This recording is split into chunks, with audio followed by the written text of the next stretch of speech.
Hello guys, welcome back to our channel Ipsita's world. আশা করছি তোমরা সবাই ভীষণ ভালো আছো, আমিও খুব ভালো আছি।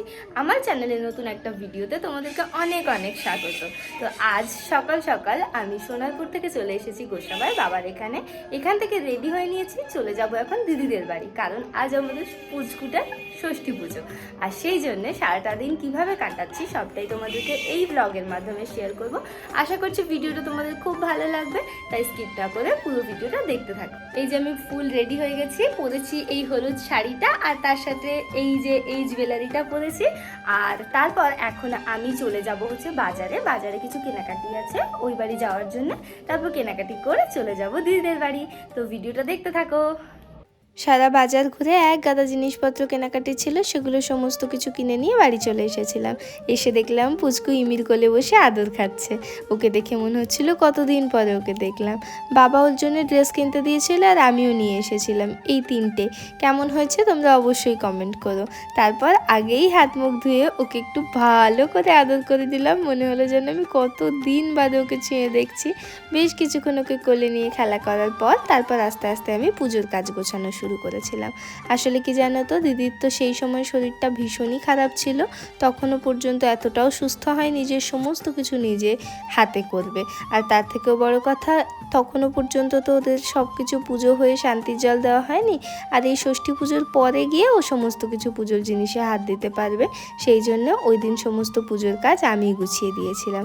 আর দিদির শরীরও ততটা ভালো ছিল না, সেই কারণে ওকে আমি বলেছিলাম ছোটোখাটো যেগুলো দাঁড়িয়ে দাঁড়িয়ে করতে পারবি এমন কাজগুলো তুই কর, আর যেগুলো আমাকে করতে হবে তুই খালি একটু বলে দে, আমি যতটা পারবো গুছিয়ে চেষ্টা করব যতটা সম্ভব। কারণ কি বলতো, অন্যের সংসারে গিয়ে না নিজে সেভাবে বুঝে ওঠাই যায় না যে কোনটা কিভাবে করব। তো আমাকে বলে বলে দিয়েছিল আর আমি সুন্দর করে পুজোর জায়গাটা গুছিয়ে দিলাম।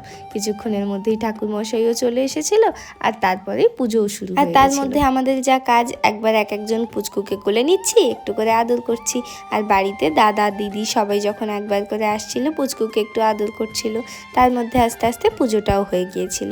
জানো তো, ষষ্ঠী পুজোতে এর আগে কখনো কারোর দেখিনি, এই প্রথমবার বসে ষষ্ঠী পুজো দেখছি। এখানে না একটা নিয়ম থাকে, সম্ভবত মামার বাড়ির দিদুনকেই করতে হয়, কিন্তু পুচকুর যেহেতু কোনো দিদুনই সেদিন ছিল না, সেই কারণে করবিদির মাই সেই নিয়মটা পালন করেছিল। ঠাকুর মশাই বসে থাকবে আর ঠাকুরের সামনে পুচকুকে সেই দিদুন তার শাড়ির আঁচলের মধ্যে নিয়ে দোলা দেবে। এমন একটা নিয়মই সেদিন দেখেছিলাম, যদিও আমরা দেখিনি, ভিডিওতে দেখেছিলাম। কারণ ঠাকুর মশাই বলেছিল কোনো মাসি মা বাবা কেউ দাঁড়িয়ে ওটা দেখতে পারবে না, শুধু দিদুন ঠাকুর মশাই আর পুচকু থাকবে। তাই জন্য দেখো এখানে এই জিনিসটার উপরে ওকে শুইয়ে দেওয়া হয়েছিল আর তারপরে কোলের আঁচলের মধ্যে নিয়ে ওকে দোল দেওয়া হয়েছিল।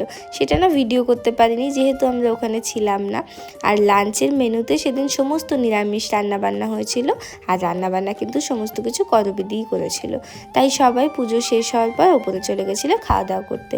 দিদির যেহেতু শরীর ভালো ছিল না, সেই কারণে সিঁড়ি ভেঙে উঠতে পারবে না বলে ওর জন্য সমস্ত খাবার দাবার আমি নিচেই নিয়ে চলে এসেছিলাম। তারপর সন্ধ্যেবেলা একে একে গেস্ট আসা শুরু হয়েছিল। আর পুজোর এই যে জিনিসগুলো, এগুলো না মায়েদের হাতে দিতে হয় বলে সমস্ত মায়েরা যারা এসেছিল তাদের সবাইকে এগুলো দিদি দিয়ে দিয়েছিল। আর বাইরের সমস্ত সবাইকে, গেস্ট যারা এসেছিল সবাইকে বসিয়ে খাওয়া দাওয়া করানো হয়েছিল। ভিডিওটা কেমন লাগলো অবশ্যই কমেন্ট করে জানিও। আর পুচকুকে মন প্রাণ ভরে তোমরা আশীর্বাদ করো, পুচকু যেন অনেক বড় হয়, সুন্দর একটা জীবন দেখতে পায়। ভিডিওটা ভালো লাগলে like comment share and subscribe করে দিও। Thank you so much.